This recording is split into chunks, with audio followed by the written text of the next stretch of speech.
पिंकी के पति कमलेश की दुकान पर गांव का गुंडा जग्गू दादा आता है और धमकी देकर जाता है कि अगर उसने 1 लाख रुपए नहीं दिए तो वो दुकान तोड़ देगा। घर में सभी परेशान होते हैं।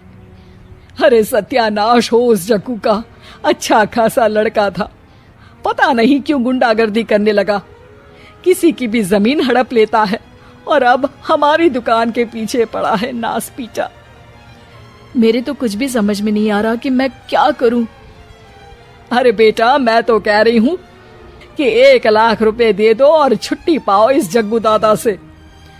नहीं माँ, मेहनत की कमाई है, ऐसे कैसे दे दूं? मैं तो 1 रुपया भी नहीं देने वाला उसे। अरे पैसा तो दोबारा भी कमा लेंगे, पर जान है तो जहान है। नहीं पिताजी, मैं नहीं दूंगा पैसे, मैंने फैसला कर लिया है।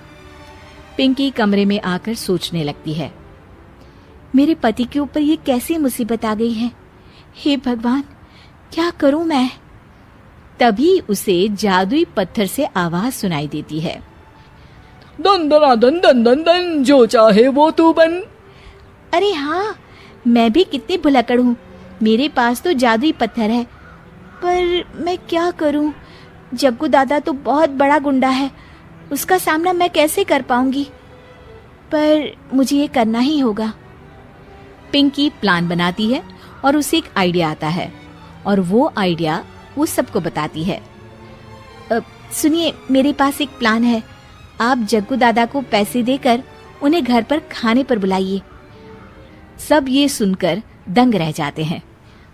लो और सुनो, अरे वो तुम्हारे दूर के चाचा नहीं है जिसको खाने पर बुलाया जाए, जग्गू दादा है, इस गांव में सबसे अमीर और 1 नंबर का गुंडा। ओफो सासू माँ, मैं जो कह रही हूँ वो करके तो देखिए। मैं आपको यकीन दिलाती हूँ कि कल के बाद जग्गू दादा हमें कभी परेशान नहीं करेगा। पिंकी के कहने पर कमलेश जग्गू दादा को रुपए देता है और उसे अपने घर खाने पर बुलाता है।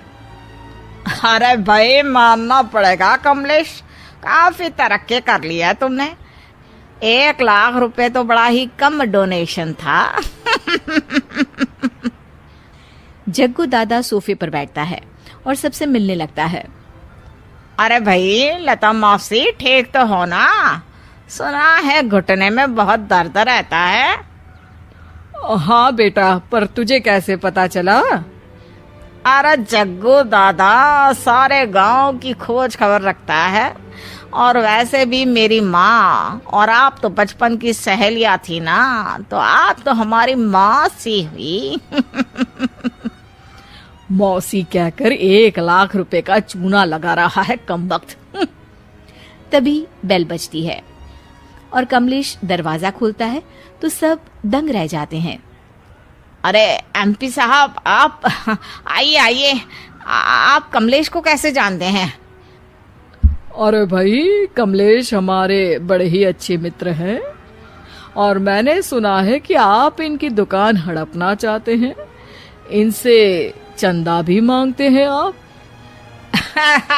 अरे एमपी जी, वो तो बस थोड़ा धंधे में मंदी चल रही थी तो गांव वालों से थोड़ी मदद मांग ली। देखो जग्गू दादा, होंगे दादा तुम अपने घर के, ये हमारे पहचान के लोग हैं, इनके साथ तुमने कुछ भी उल्टा सीधा किया तो सीधा जेल में डाल देंगे, समझे? फिर वहां बाकी कैदियों से चंदा मांगते फिरोगे क्या? जग्गू घबरा जाता है और वहां से जाने लगता है। जी जी एमपी जी, समझ गए, हम चलते हैं, हमें माफ कर दो कमलेश बाबू। अरे बेटा, खाना तो खा लेता। अरे जग्गू। जग्गू दादा को भागता देख एमपी के रूप में बदली पिंकी हंसने लगती है और सब एमपी के पास आते हैं और उनका धन्यवाद करते हैं। आपको कैसे पता चला एमपी साहब कि जग्गू हमें परेशान कर रहा था? आपकी बहू पिंकी है ना, बड़ी ही समझदार है, वो मेरे ऑफिस आई और मुझसे मदद मांगी। क्या पिंकी ने यह सब किया? पिंकी अपने रूप में वापस आ रही होती है। अच्छा, मैं चलता हूँ, मेरा मतलब है। अरे ऐसे कैसे, आप बिना खाना खाए नहीं जा सकते, आइए आइए। नहीं नहीं, फिर कभी मुझे जाने दीजिए। पिंकी भागती है। अरे इन्हें किस बात की जल्दी थी?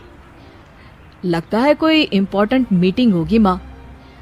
हाँ भाई, बड़े लोग हैं, दिन में कुछ ना कुछ चलता ही रहता है। लेकिन भगवान का शुक्र है कि आज बहू की वजह से सब सही हो गया। पर बहू है कहाँ? पिंकी घर से दूर भागते भागते अपने रूप में वापस आ जाती है। उफ, बाल बाल बच गई आज तो।